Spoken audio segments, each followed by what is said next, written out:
I think I know why Netflix's version of Pop the Balloon or Find Love sucks, and let me tell you why. So originally, I never watched full episodes of Pop the Balloon by Arlette on YouTube. I only really saw like clips of it online. And myself, like many others, of course, saw like the Aaron the Plumber clips and just also random clips of the show of like weird or funny moments. And so when I saw that everyone was shitting on the Netflix version, I was like, damn, now I gotta watch both of them. I already knew that it wasn't gonna have the same vibe. I mean, just look at this thumbnail. It has like 2000s spray paint t-shirt vibes, right? And that's not to say that the YouTube show is not well produced, because it absolutely is, especially for a self-produced YouTube show. It's definitely up there. And that's honestly one of the drawbacks of the Netflix show, is that it's overproduced.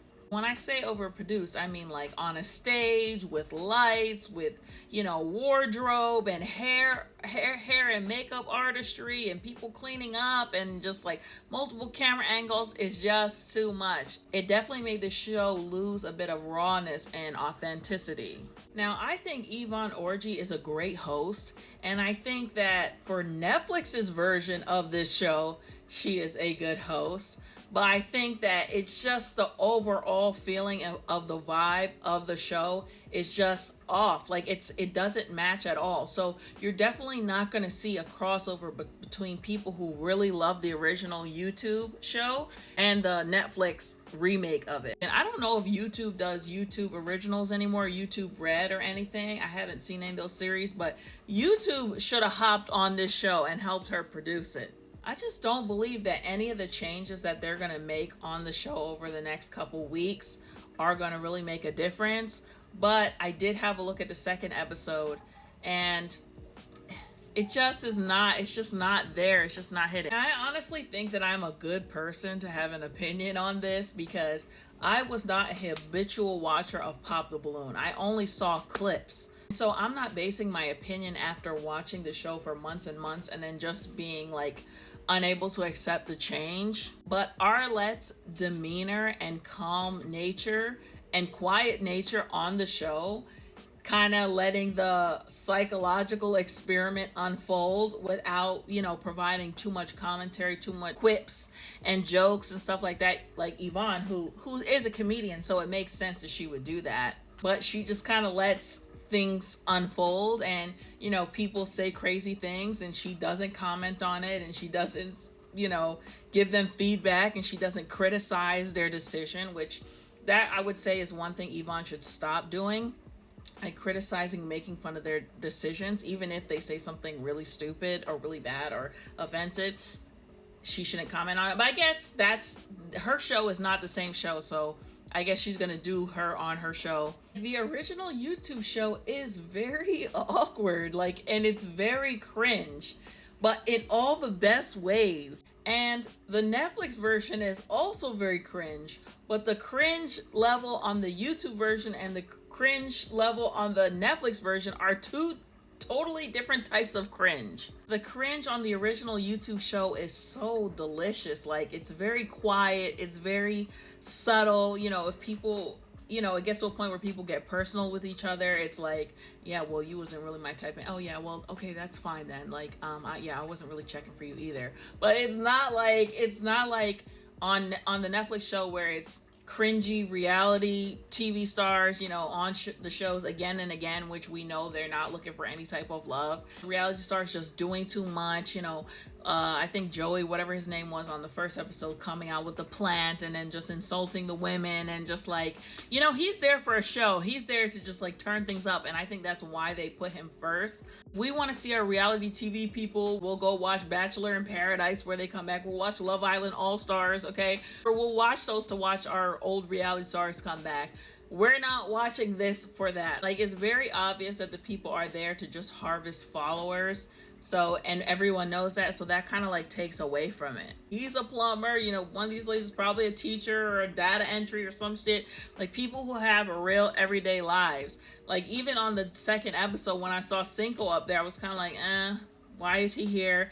And then, he talked about how he's basically an influencer and he wants to be an actor, be more into acting, which is fine, but it's just like, no stakes. The stakes are not high enough for him. And I really love that the original show is so quiet. There isn't music, there isn't flashing lights, people laugh and all this kind of stuff. Like, that quietness just doesn't suit well on like a big budget reality show. So after I watched the live show, I went back and watched a full version of Pop the Balloon, and honestly, like, my eyes were glued, like my mouth was open.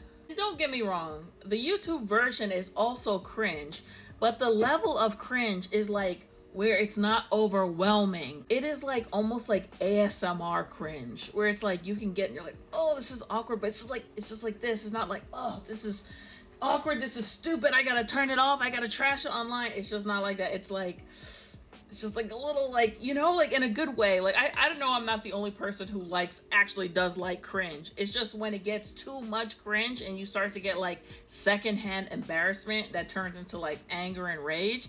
This show on YouTube has like a nice level of cringe, like a tolerable level of cringe. And it was so annoying how on the Netflix version, it was obvious that people were trying to find their viral moment. Like this girl in particular, she was just rude and mean to everybody for no reason, and her jokes were not really that funny, but she was just came on like, I'm gonna come on here, I'm gonna reject all the guys and make them feel bad and, like, you know, just be disrespectful. Like, it just wasn't even entertaining. It was like they just wanted a moment, you know, which definitely compares to the original YouTube show that also has viral moments, but they come more naturally. And even on the show, you can tell that there are people on there who are like gonna like take their revenge anger out on men and women by like rejecting everybody and talking about their clothes and shit like that. But it's just more real, you know what I mean? Like, it's just more authentic. It's actually a lot more interesting to see like regular people rejecting each other, and then like sometimes they'll give each other an insult or a dig, and then the other person's like, oh, okay, yeah, well, yeah, you was not my type anyway. Okay, yeah, well, you know, your shoes is looking busted on the side. Okay. And then Arlette is sitting there like, and she's just looking, she's not interrupting, she's just letting the moment play out. So it's like the awkwardness of seeing everyday people, some with the audacity and think way too highly of themselves, and other people who probably don't think enough of themselves. And then there's other people who will like surprise you in a good way or surprise you in a bad way. Like the episode I watched where the dude had like 6 kids. He was like 27 or something like that. I was like, oh my God, dude. But you're just not going to get that in a reality TV influencer TV show. I don't necessarily hate recycling reality TV stars because, like I said, I watched Bachelor in Paradise, I watched Love Island All Stars, and I watched Perfect Match or whatever those shows, you know, those shows that, you know, Netflix is now starting to recruit people. I also think that this is an effort by Netflix to bring other reality stars into the Netflix universe so they can reuse and recycle them to their other dating shows or other reality shows that they probably have in development. So yeah, I'm not really against the concept, but for this, it's just not interesting because we know reality stars are not looking for anything serious. Like, we thought Hollywood was toxic. Y'all have no idea about the reality TV world.